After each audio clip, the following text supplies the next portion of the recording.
నువ్వు లేకపోతే నేను బ్రతకలేను అనుకుంటున్నావా?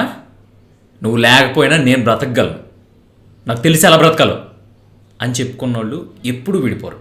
ఆ కొట్లాట్లో గొడవలో అంతే క్యూట్గా జరుగుతూ ఉంటాయి. కానీ నీకు నేను ఎంత అవసరమో నువ్వు నాకు అంతే అవసరం. అర్థమైందా? ఇక్కడ ఒకళ్ళు లేకపోతే ఒకళ్ళు లేరు అనడానికి రీజన్ ఏం లేదు. అర్థమవుతుందా? ఎవళ్ళకి వాళ్ళకి సెపరేట్ వరల్డ్స్ ఉన్నాయి. నాకంటూ ఒక స్పేస్ కావాలి, నాకంటూ ఒక ప్రైవసీ కావాలి. నీకు అర్థమవుతుందా? బుర్ర పనిచేస్తుందా? నా స్పేస్లోకి రావడానికి నువ్వెవరు? నీకు ఇవ్వాల్సిన ప్రియారిటీ నీకు నేను ఇస్తున్నాను కదా, నేను బాగానే చూసుకుంటున్నాను కదా, నెల నీ అకౌంట్లోకి డబ్బులు వస్తున్నాయి, ఇల్లు మెయింటైన్ చేస్తున్నాను, లేదంటే ఇంట్లో సామానం కడుగుతున్నాను, పిల్లల్ని చూసుకుంటున్నాను, నిన్ను చూసుకుంటున్నాను. అసలు ఎంతకు ముందు ఎలా ఉండేవాడు, ఇప్పుడు అసలు నన్ను పట్టించుకోవట్లేదు, నాకు టైం ఇవ్వట్లేదు. ఇలాంటి కాన్వర్జేషన్స్ ఉంటాయి చూసావా, ఇవి సంసారాన్ని ప్రేమనే సర్వనాశనం చేసేస్తాయి. ఎందుకు ఇలా జరుగుతుంది అంటే దానికి ఒకే ఒక్క కారణం ఉంది.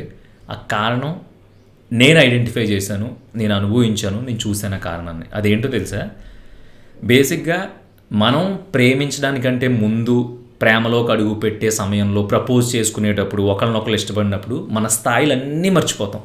అసలు నువ్వు అదని నేను ఇదని ఏం ఉండదు. లేదంటే మీది వేరే క్యాస్ట్ అనో, నాది వేరే క్యాస్ట్ అనో, లేదంటే నేను ఒక సాఫ్ట్వేర్లో నాకు 2 lakhs శాలరీ, నువ్వేదో చిన్న కాల్ సెంటర్లో 20,000కే పనిచేస్తున్నావు అని, ఇలాంటి తారతమ్యాలు, హోదాలు, పలుకుబళ్ళు అసలు ఏమీ ఉండవు. కళ్ళు మూసుకుపోయి ప్రేమించేసుకుంటాం, ప్రపోజ్ చేసేసుకుంటాం, ఒకరికొకరు నచ్చేస్తాం.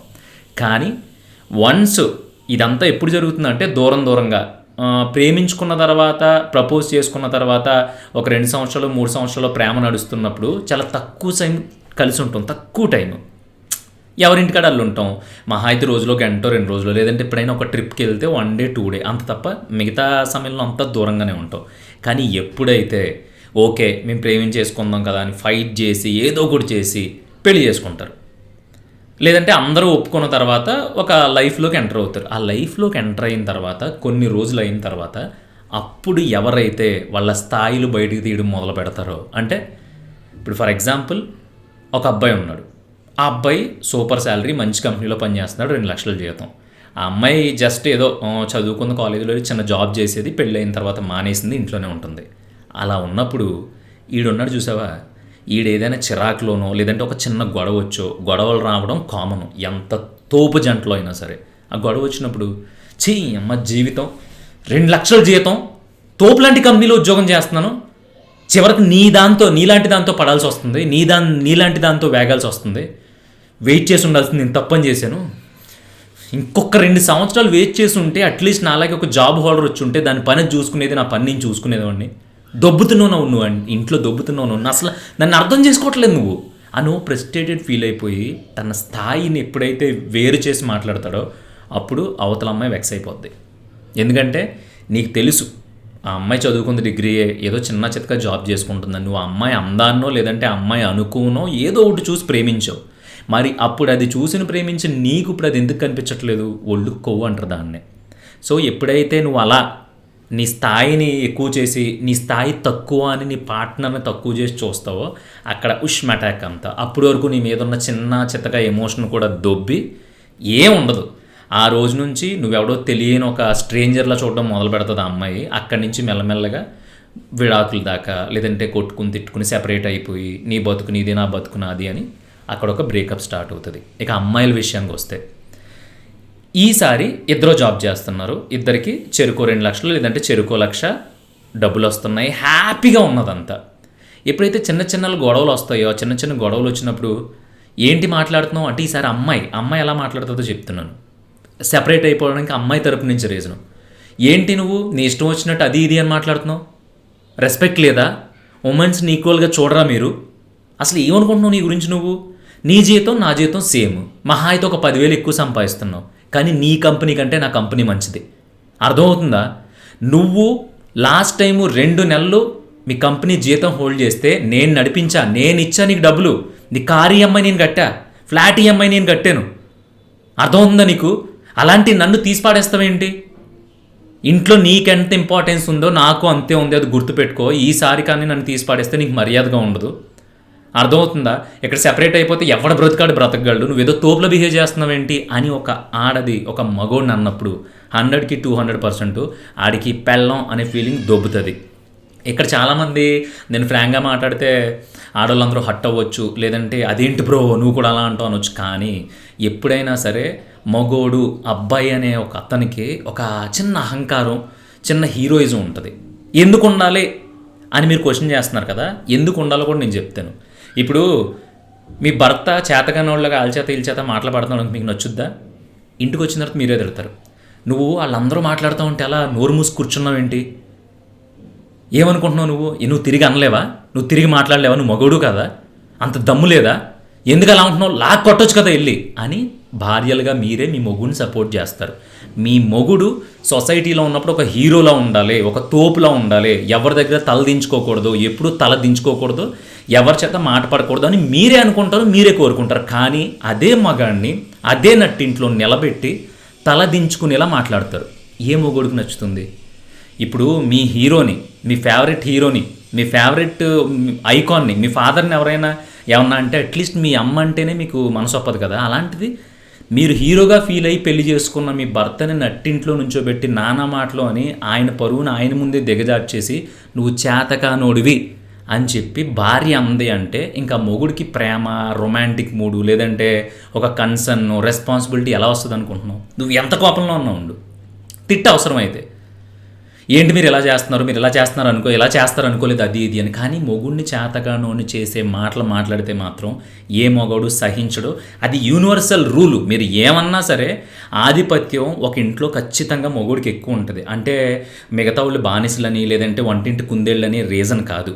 ఎందుకంటే ఒక వేటకి వెళ్ళి బయటికి వెళ్ళి సొసైటీ మీదకి యుద్ధానికి వెళ్ళి ఒక 4 డబ్బులు తీసుకొచ్చి చాలా ప్రెషర్స్ పడి చాలా ఆశలు కోరికలు వదిలేసుకుని ఇంటిని లీడ్ చేస్తూ ఉంటాడు. కాబట్టి ఆయనకి కొంచెం హీరోయిటిక్ ఫీలింగ్స్ ఉంటాయి.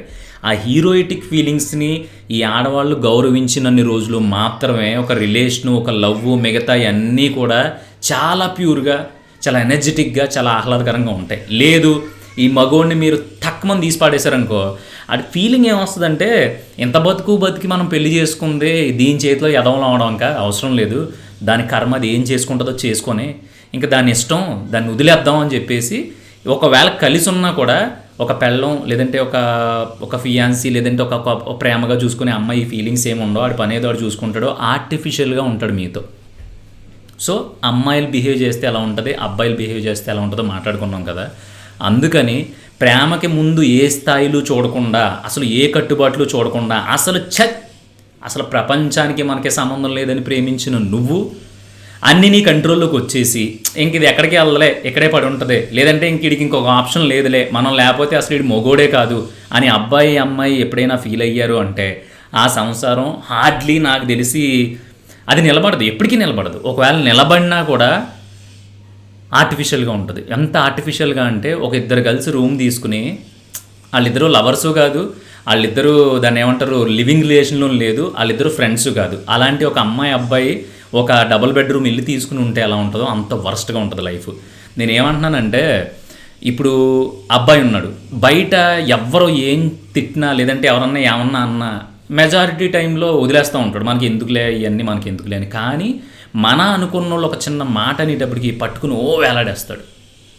దాన్ని కూడా దాన్ని ఏమంటారు లవ్ కైండ్ ఆఫ్ తిట్లాగా తీసుకున్నావు అనుకో, నువ్వు పడే 100 గొడవల్లో ఒక 70 గొడవలు తగ్గిపోతాయి. ఎందుకంటే ఇదే కథ తింగరది అనేసింది, పోన్లే బాబు తిట్టు, నువ్వు తిట్టాలి, నేను పడాలి, సరే ఏమంటావు ఇలా జరిగింది, సరే నెక్స్ట్ టైం నుంచి చేయను, సరేనా నీకు ఓకేనా ఈసారి, నెక్స్ట్ టైం నుంచి ఇలా చేస్తే అప్పుడు కొట్టే ఈసారి అని చెప్పి ఇంత ఈజీగా మాట్లాడడం మొదలుపెట్టావు అనుకో, ఆ పక్క నుంచి కూడా క్యూట్నెస్ స్టార్ట్ అవుద్ది. అదేంటంటే సర్లే మనమే కొంచెం తొందరపడి నూరు జారేమేమో ఎక్స్క్యూజ్ చేయమని అడుగుతున్నాడు కదా అని. అలాగే అమ్మాయి కూడా ఏదైనా చేసినా లేదంటే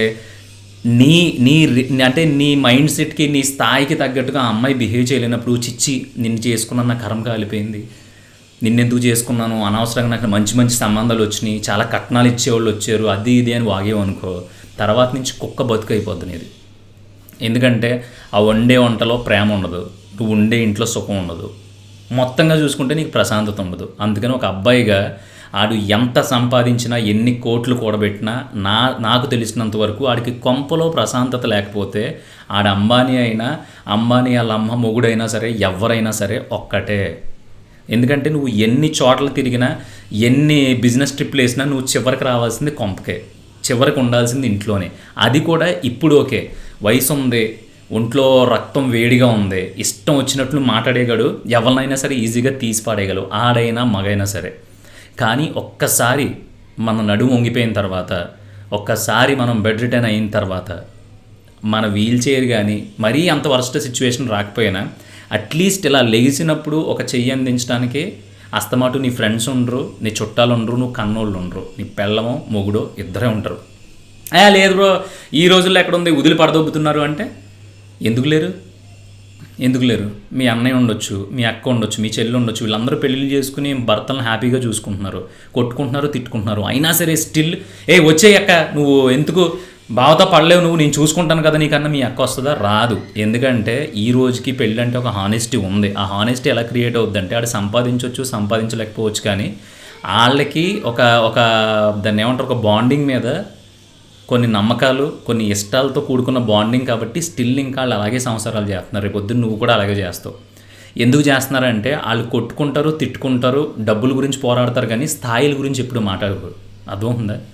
నేను అనవసరంగా చేసుకున్నాను, అవసరం అవుతుంది అని నీకు అర్థమవుతుందా? నాకు నీ అవసరం ఎంత ఉందో నీకు కూడా నా అవసరం అంతే ఉంది, నువ్వేం తోపు కాదు అని ఇలాంటి గొడవలు పడరాళ్ళు. చిని అమ్మ, ఆటూట్ అమ్మ, ఆలి, అక్క, చెల్లి, ఈ బూతులన్నీ తిట్టుకుంటారు వాళ్ళు, కానీ వాళ్ళు స్థాయిల గురించి మాట్లాడుకోరు. అందుకే నేను చెప్పేది ఏంటంటే ఇప్పుడు మనం ఈ బంధాలన్నీ ఎందుకు చెదిరిపోతున్నాయి అని అనుకుంటున్నాం అంటే, ఫర్ ఎగ్జాంపుల్ నాగ చైతన్య సమంతని తీసుకుంటే వాళ్ళిద్దరూ కూడా సూపర్ స్టార్స్. అంటే వాళ్ళు ఉండే ఇండస్ట్రీలో మంచి నాగార్జున ఫ్యామిలీ తరపు నుంచి నాగ చైతన్య, ఎవ్వరూ లేకుండా ఎంటీ బ్యాక్గ్రౌండ్ నుంచి వచ్చిన సమంత, వీళ్ళిద్దరూ స్టార్సే. కానీ ఆ స్టార్డమ్ అనేది ముందు వరకు ఓకే, కానీ ఒకసారి ఒక అమ్మాయిని ఒకళ్ళు పెళ్లి చేసుకున్న తర్వాత ఆడికంటూ ఒక ఇది ఉంటుంది, నా భార్యని నేనే చూడాలి, లేదంటే నా భార్య నాకు గొప్ప, నా భార్య నాకు ఇది ఇలా ఉండాలి, నా భార్య ఇలా చేయాలని ఒక ఎస్టిమేషన్ ఉంటుంది. అలాంటప్పుడు ఆ ఎస్టిమేషన్ దాటి నువ్వు వెళ్ళిపోయినప్పుడు అది నువ్వు అవతలని కన్విన్స్ చేయగలిగేలా ఉండాలి. లేదు చైతు నేను ఇలా చేసుకుంటాను, నేను ఈ కైండ్ ఆఫ్ జోనర్లో ఉండాలనుకుంటున్నాను అని నువ్వు నచ్చజెప్పి మాత్రమే బయటికి రావాలి. అలా కాకుండా నా స్పేస్ ఇది, నాకు స్పేస్ ఇవ్వేంటి, నీతో ఉన్నప్పుడు నీకు సెపరేట్ స్పేస్ ఉంది కదా, దాంట్లో నేను నిన్ను సాటిస్ఫై చేస్తున్నాను అంటే, నువ్వు ఎలా ఉండాలంటే అలా ఉంటున్నాను, ఒక ఫ్యామిలీ లైఫ్లో ఉంటున్నాను, తర్వాత నా పని నన్ను చేసుకుని ఏంటంటే ఇప్పుడు బాగుంది. ఇప్పుడు నువ్వే ఉన్నావు, వీడియో చూస్తున్నావు, నువ్వు ఒక అమ్మాయినో అబ్బాయినో పెళ్లి చేసుకున్నావు, అమ్మాయి అయితే అబ్బాయిని, అబ్బాయి అయితే అమ్మాయిని పెళ్లి చేసుకున్నారు. పెళ్లి చేసుకున్న తర్వాత నేను ఇంటి వరకు వచ్చిన తర్వాత హోమ్లీగా ఉంటాను, ఇల్లు దాటిన తర్వాత మ్యాన్లీగా ఉంటానంటే దొబ్బదు. అక్కడ అన్నీ వదిలేసుకుని ఒకళ్ళు నమ్ముకుని ఒకళ్ళు సంసారం స్టార్ట్ చేశారు. ఇంట్లోనే హోమ్లీగా ఉంటాము, మాకంటూ సెపరేట్గా స్పేస్ ఉంది అనుకున్నప్పుడు పెళ్ళి చేసుకోకండి, ప్రేమించుకోకండి, అస్సలు రిలేషన్లోకి వెళ్ళకండి. నాకు పరమ చెత్త దరిద్రం రిలేషన్ అన్నా, పెళ్ళన్నా, లవ్ అన్నా అనుకున్నప్పుడు అసలు ఏమీ ఇబ్బంది లేదు, అసలు ఏం మొహాట పడక్కర్లేదు. యు వాంట్ ఓన్లీ లస్ట్ అనుకుంటే కనుక నీలాగే ఆలోచించే ఒక వ్యక్తిని చూసుకుని హ్యాపీగా ఒక 10 నిమిషాలు, if you want only sex అనుకున్నప్పుడు డైరెక్ట్గా మొహాటం లేకుండా అడిగేసి ఆ 10 నిమిషాల, వారం రోజుల, నెల రోజుల, సంవత్సరం ఎంజాయ్ చేసేసి వదిలిపెడదొబ్బండి, ఒకళ్ళనొకళ్ళు ఎవరి పనులు చూసుకోండి. అంతేగాని ప్రేమ పేరుతో ఆ లస్ట్ యాంగిల్లో చూసి ప్రేమ అని వెల్కమ్ చెప్పి తర్వాత వదిలేయడాలు, గొడవలు పెట్టుకుని కావాలని అవాయిడ్ చేయడాలు, కట్ చేయడాలు, బ్లాకులు చేయడాలు, ఇలాంటి దరిద్రాలు అన్నమాట. ఎందుకంటే రిలేషన్ అనేది అన్నిటికంటే ముఖ్యంగా పెళ్ళి అనే ఒక డెసిషన్ ఏదైతే ఉంటుందో దానికి చాలా దమ్ము ఉండాలి. దాన్ని కంటిన్యూ చేసి దాంట్లో సక్సెస్ అవ్వడానికి చాలా ఫోకస్ ఉండాలి. ఎప్పుడైతే ఫోకస్ తప్పుతుందో అప్పుడు నీ వల్ల అవ్వదు. ఆర్జీవిలా బ్రతకగలవా? పోనీ బ్రతకలేవు. అలా కాదు పోనీ లేదంటే సతీ సావిత్రిలా బ్రతకగలవా అంటే బ్రతకలేవు. ఇవన్నీ కానప్పుడు ఏం చేయాలి? చాలా వాటిని వదిలేసుకోవాల్సి వస్తుంది. పెళ్ళి అంటేనే చాలా వాటిని వదిలేసుకోవడం. అర్థమవుతుందా? నేను ఇదివరకట్లాగే ఉంటా, నేను ఎలా అయితే ఉన్నానో అలాగే ఉంటాను అంటే నువ్వు పెళ్ళి చేసుకోకు, రిలేషన్లోకి వెళ్ళకు, ప్రేమించుకో. ఎందుకంటే టు బీ హానెస్ట్ మాట్లాడితే ప్రేమ గురించి ఇంకా గట్టిగా మాట్లాడితే నా వరకు తెలిసి ప్రేమ అనేది అవసరాలని మార్చుకుని, అవసరాలను తీర్చుకుని, అవసరాలని క్రియేట్ చేసుకునే ఒక బ్రిడ్జ్ లాంటిది. అంతేగాని అలాంటి బ్రిడ్జ్ మీద ఇప్పుడు నా నుంచి ఎంతైతే నువ్వు ఎక్స్పెక్ట్ చేస్తున్నావో నీ నుంచి కూడా నువ్వు నాకు అంతా ఇవ్వాలి. సో ఒకవేళ అవతలోళ్ళు ఇవ్వకపోయినా సరే నువ్వు ఇంకా ఇవ్వడం స్టార్ట్ చేస్తే అది చూసన్నా అవతలోకి కన్సర్న్ స్టార్ట్ అవ్వాలి. అలా కన్సర్న్ స్టార్ట్ అయితేనే ఆ బ్రిడ్జ్ నిలబడుతుంది. లేదనుకో వన్ సైడ్గా ఎప్పుడు వెహికల్స్ ఆ పక్క నుంచి ఈ పక్కే వెళ్తున్నాయి అనుకో, ఆ పక్క నుంచి ఏమీ రావట్లేదు అనుకో, కొన్ని రోజులకి ఏం చేస్తారు, ఆ టూ వేగా ఉన్న బ్రిడ్జ్ని ఒక రోడ్డు మూసేసి అటు నుంచి ఏమీ రావట్లేదు కదా, ఇంక ఈ రోడ్ బ్లాక్ చేసేయండి అని చెప్పేసి 2 రోడ్ల నుంచి కూడా వెళ్ళే మార్గాన్ని మాత్రమే క్లియర్ చేస్తారంటే అటు నుంచి ఏం రావట్లేదు. అప్పుడు ఏమైంది? ప్రయాణికులు అందరూ కూడా అటువైపు నుంచి ఇటు వెళ్ళగలరు తప్ప అటు నుంచి ఇటు రాలేరు అనుకున్నప్పుడు ఇటు నుంచి అటు ఎవడైనా వెళ్తాడా? వెళ్ళడు కదా. ఒకసారి ఆ బ్రిడ్జ్ దాటేమంటే అటు నుంచి ఇటు రాలేమనరా, ఎందుకులే మనకే వదిలిపడదొబ్బుదామని ఆ జర్నీని అక్కడతో ఆపేస్తారు. సో నేను అదే చెప్తున్నా. అందుకని దయచేసి ఎవరైనా ప్రేమ పెళ్ళి అనుకున్నప్పుడు మాత్రం నా సిన్సియర్ రిక్వెస్ట్ ఏంటంటే, స్థాయిల గురించి ఒక్కటి మాట్లాడుకోపోతే మీరు ఎప్పటికీ విడిపోరు. స్థాయిల గురించి మాట్లాడుకుని నేను ఇలా చేసి ఉండకుండా ఉండాల్సింది, నేను తప్పు చేశాను నిన్ను చేసుకుని అని ఇలాంటి మాటలు మాట్లాడితే మాత్రం 100% మీ రిలేషన్ ముక్కలు అయిపోద్ది. అది అయిపోవడమే బెటర్. ఎందుకంటే మీరు పిల్లలకి అనేసిన తర్వాత వాళ్ళు ఎదురుకుండా ఇలాగే కొట్టుకుంటే రేపు పొద్దున వాళ్ళు కూడా మీలాగే తయారవుతారు.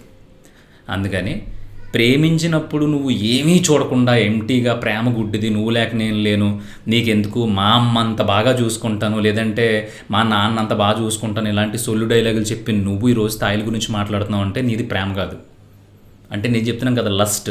ఇఫ్ యు వాంట్ లస్ట్ అంటే నీకు ఓన్లీ బాడీతోనే కాంటాక్ట్ అవసరం ఉంటే కనుక నువ్వు డైరెక్ట్ మ్యూచువల్గా అడిగే, నాకు ఇన్ని రోజులు నువ్వు బాగున్నావు, నీతో కొంచెం నేను స్పెండ్ చేయాలనుకుంటున్నాను, స్పెండ్ చేసి విడిపోండి. ఇంత పచ్చిగా నేను చెప్పడానికి రీజన్ ఏంటంటే, లవ్ అని మొదలుపెట్టి అవసరాలన్నీ తీరిపోయిన తర్వాత ఒక మనసులో ఒక మనిషిలో మనం పెయిన్ వదిలిపెట్టేయడం కంటే ముందే అడిగేసి అయితే చెయ్యి అనిపించుకుంటావు, లేదంటే ఈడేంట్రా బాబు అంటారు, అక్కడితో అయిపోద్ది. అమ్మాయి అయినా అబ్బాయి అయినా సరే. అంటే ఏంటి, నువ్వు ఇంకా సొసైటీని పాడు చేసేస్తావా ఇలా చెప్తావంటే?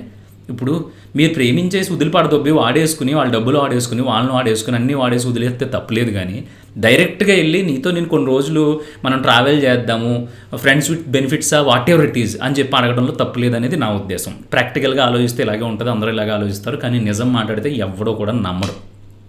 ఇంకా డాడ్ లిటిల్ ప్రిన్సెస్ దగ్గరికి వద్దాం. అమ్మాయిలు ఈ రోజుల్లో మాకు నచ్చినట్టు ఉంటాం. సరే, నువ్వు నన్ను పెళ్లి చేసుకున్నంత మాత్రాన నేను స్కర్ట్ వేసుకోకూడదా? నువ్వు నన్ను పెళ్లి చేసుకున్నంత మాత్రాన నాకు నచ్చిన ఫ్రెండ్స్తో నేను వెళ్ళకూడదా? నువ్వు నన్ను పెళ్లి చేసుకున్నంత మాత్రాన నేను నైట్ టైంలో ఫోన్ వాడకూడదా? గంటలు మాట్లాడుకోకూడదా? అంటే నాకు ఫ్రెండ్స్ ఉండరా? నేను మనిషిని కాదా? అంటే మగోళ్ళతో అమ్మాయిలు సమానం కాదా? ఇలాంటి మాటలు మాట్లాడతాము, ఇలాగే ఉంటాము, మాకు కూడా యాటిట్యూడ్ ఉంది అనుకునే వాళ్ళు దయచేసి ఎంత వీలైతే అంత సింగిల్గా ఉండిపోండి. ఎందుకంటే ఒక మగాడు అనేవాడు ఎవడైనా సరే అంత బీభత్సమైన యాటిట్యూడ్ని అందులోని అమ్మాయిల దగ్గర నుంచి ఎవరో కూడా ఇష్టపడరు. ఒకవేళ ఇష్టపడి అన్నీ అణిగిమణిగి చేసుకున్నా కూడా దాన్ని వాళ్ళు హ్యాండిల్ చేయలేరు. అంటే ఏంటి బ్రో వన్ సైడ్గా, అంటే అబ్బాయిలే తోపా, ఇదే కదా నీ ఉద్దేశం అని మీరు అనొచ్చు. నేను అబ్బాయిలని ఎక్కడ సపోర్ట్ చేసుకుంటా రాలేదు, అమ్మాయిని సపోర్ట్ చేసుకుంటా రాలేదు. నేను చెప్తున్నాను కదా, ఒక అమ్మాయికి ఫస్ట్ హీరో వాళ్ళ ఫాదర్ తర్వాత బీభత్సమైన హీరో హస్బెండ్. సో మీరు ఒక హీరో కావాలి అని మీరు అనుకుంటే కనుక ఖచ్చితంగా మీరు కొన్నిట్లో అడ్జస్ట్ అవ్వాల్సిందే. ఎందుకంటే అదేదో మీరు తగ్గిపోతున్నట్టు, మిమ్మల్ని తగ్గించేస్తున్నట్టు కాదు. మీరు ఎంతైతే మీ లైఫ్ని చాలా బ్యూటిఫుల్గా ప్లాన్ చేసుకోవాలనుకుంటున్నారో మీరు అంతలాగా మీరు ఏం చేస్తే బాగుంటుంది, ఏం చేస్తే మనం బ్రేకప్ అయిపోతాం, ఏం చేస్తే మనం ఇదైపోతాం, నాశనం అయిపోతాం అనేది మీకు తెలియాలి. అలా మీకు తెలిసినప్పుడు ఖచ్చితంగా మీ లైఫ్లో ఒక హీరో వస్తాడు. ఆ హీరో మిమ్మల్ని హీరోయిన్లా చూడాలనుకోడు, క్వీన్లా చూడాలనుకుంటాడు. సో అలాంటి వాడు రావాలి అంటే ఫస్ట్ మన సైడ్ నుంచి ఇనిషియేషన్ ఉండాలి.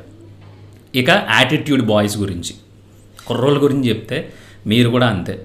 మా నాన్న ఎప్పుడు నన్ను అనలేదు, మా నాన్న ఎప్పుడు నా మీద నన్ను ఒక మాట అనలేదు, నీ కోసం నేను గొడ్డు చాకరీ చేస్తున్నాను, అసలు నేను ఈ నెల బయటికి వెళ్ళకపోతే ఎలా ఉంటుందో తెలుసా, నేను ఉద్యోగం మానేస్తే ఎలా ఉంటుందో తెలుసా, అసలు ఈ నెల కిరాణా సరుకులు తేపోతే ఎలా ఉంటుందో తెలుసా, అసలు ఏమి ఇచ్చారని మీ అమ్మ బాబులు, కేవలం నేను ప్రేమించి పెళ్లి చేసుకున్నాను నిన్ను, అదే నేను మా అమ్మ నాన్నలు చూసిన సంబంధం చేసుకుని ఉంటే, లేదంటే ఇంకా మంచి సంబంధం చూసుకుని ఉంటే కనుక కోట్లు కట్టడం వచ్చేది. ఇలాంటి సొల్లు కబుర్లు వద్దు. నీకోసం ఇక్కడ ఎవడో క్యూ కట్టి నుంచోలా.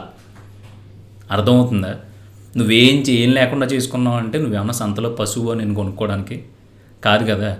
ఇక్కడ ఎవడో ఎంత ఇచ్చినా, అత్తమామలు 1 కోటి ఇచ్చినా, 2 కోట్లు ఇచ్చినా, 10 ఎకరాలు ఇచ్చినా సరే వచ్చిన నీ పెళ్ళం సవ్యంగా లేదనుకో, ఆ 1 కోటి కూడా బూడిదలో పోసిన పన్నీరే. సో అమ్మాయి అనుకువగా ఉండాలి, నాకు నా మైండ్ సెట్కి తగ్గట్టుగా నన్ను అర్థం చేసుకోవాలి అని కోరుకుని అలాంటి అమ్మాయి దొరికినప్పుడు నువ్వు బయట ప్రెజర్స్ అన్నీ కొంపలో చూపించకుండా, కొంపలో మానేసి బయట పత్తి వ్యాపారాలు పెట్టుకోకుండా, ఇవన్నీ చేయకుండా ఏమున్నా సరే ఎంత వరస్ట్గా ఉన్నా సరే బయట సిచ్యువేషన్స్, ఇంటికి వచ్చేటప్పటికి ఒక 2 నిమిషాలు నువ్వు నీ ఫియాన్సీతో కావచ్చు, లేదంటే నీ లవర్తో నా రిలేషన్లో ఉన్నావా, లేదంటే పెళ్ళి చేసుకున్నావా, ఒక ఫ్యామిలీ దీంట్లో ఉన్నప్పుడు జస్ట్ ఒక్క 2 నిమిషాలు వచ్చినప్పుడు ఇలా అయింది రోజు, కొంచెం చిరాగ్గా ఉంది, ఏం చేయాలో అర్థం అవ్వట్లేదు అని హంబుల్గా నీ బాధ నీ రకంగా చెప్పావు అనుకో, ఆ అమ్మాయి అంత హ్యాపీగా ప్రపంచంలో ఇంకెవరో ఫీల్ అవ్వరు. అంతేగాని వచ్చిన వెంటనే అంటే ఏంటి పరిస్థితి అన్న వెంటనే ఏంటి దొబ్బుతో ప్రతి రోజుని వచ్చిన వెంటనే ఏంటి ఇప్పుడు ఏం జరిగిందో అంతా చెప్పాలా బయట వెళ్ళు అని చెప్పి అన్నావు అనుకో, ఇంకా తర్వాత నిన్ను అలా అడిగేవాడు కూడా ఉన్నాడు. ఒకసారి ఇదంతా తెలియాలి, ఒక లోటు తెలియాలి, రిలేషన్లో ఉన్నప్పుడు లోటు తెలియాలనుకున్నప్పుడు ఒక సింపుల్ సజెషన్ లాస్ట్ అండ్ ఫైనల్గా రిలేషన్లో ఉన్న వాళ్ళందరికీ, ఇప్పుడు ఎవరైతే ప్రేమలో ఉన్నారో, ఎవళ్ళైతే కొత్తగా పెళ్లి చేసుకున్నారో, ఎవళ్ళైతే ఆల్రెడీ పెళ్ళిళ్ళు అయిపోయి సంసారాలు స్టార్ట్ చేసేసి మధ్యలో ఉన్నారో, వీళ్ళు ముగ్గురికి కూడా సజెషన్ ఏంటంటే హెల్దీగా ఉన్న సంసారాల గురించి చెప్తున్నాను. హ్యాపీగా ఉన్నారు కదా, హ్యాపీగా ఉన్నోళ్ళు ఏం చేస్తారంటే ఒక 10 రోజులు మీ పార్ట్నర్ని ఇంటికి పంపించేయండి. ఇంటికి పంపించేసినప్పుడు మీ ఇల్లు ఎలా ఉంటుందో ఒకసారి చూసుకోండి. ఎలా ఉంటుందో తెలుసా, పిచ్చెక్కిపోద్ది నీకు. ఒక 2 రోజులు ఫ్రెండ్స్ని పిలుస్తావు, బీర్లు వేస్తావు, మందు వేస్తావు, ఎంజాయ్ చేస్తావు, అంతా బాగానే ఉంటుంది. కానీ తర్వాత ఇల్లులా ఉండదు. అలా అని నువ్వు ఆ అమ్మాయిని వదిలిపెట్టి ఉండలేకపోతున్నావు అనేది రీజన్ కాదు. ఫ్యామిలీ లైఫ్ అనేది అందరూ ఉండి ఇల్లంతా సందడిగా ఉన్నప్పుడు ఎంత బ్యూటిఫుల్గా ఉంటుంది అనే దానికి ఒక చిన్న ఎగ్జాంపుల్ అది. అర్థమవుతుందా? కలిసి తిరిగేసి, కలిసి ఫోన్లు మాట్లాడేసుకుని, కలిసి దాన్ని ఏమంటారు ఏదేదో క్రియేట్ చేసేసి ఇదంతా కాదు. ఎంతైతే నువ్వు హెల్దీగా ఉన్నప్పుడు బిహేవ్ చేస్తున్నావో, ఒక లోతులో ఉన్నప్పుడు కూడా నీ రిలేషన్ని వదిలిపెట్టకుండా ఉన్నప్పుడు మాత్రమే మీది గొప్ప ప్రేమ జంట అవుతుంది. నేను లాస్ట్ వీడియోలో ఇదివరకు ఒక వీడియోలో కూడా చెప్పాను, ఇప్పటికీ లైలా మజ్నూల్ గురించి ఎందుకు చెప్పుకుంటున్నారు, పారు దేవదాస్ గురించి ఎందుకు చెప్పుకుంటున్నారు అంటే దానికి మీ దగ్గరే ఆన్సర్ ఉంది. ఇప్పుడు దాకా వాళ్ళ తర్వాత హిస్టరీలో అంత గొప్ప ప్రేమికులు కనపడకపోవడానికి రీజన్ ఏంటంటే వాళ్ళు స్థాయిల గురించి మాట్లాడుకోలేదు, మనం స్థాయిల గురించి మాట్లాడుకుంటున్నాం. అర్థమైంది అనుకుంటున్నాను. సో మీకు నిజంగా స్థాయి ముఖ్యం కాదు, నాకు మనిషి ముఖ్యం అనుకుంటే కనుక మీతో ఉన్న వాళ్ళ దగ్గర ఎప్పుడూ కూడా మీ యాటిట్యూడ్లు, మీ హీరోయిజాలు చూపించొద్దు. చూపిస్తాను నేను ఇంతే, నాకేంది పడాల్సింది అనుకుంటే కనుక సింగిల్గా ఉండిపోండి, ఆర్జీవీలాగా ట్రై చేయండి, మీ ఇష్టం.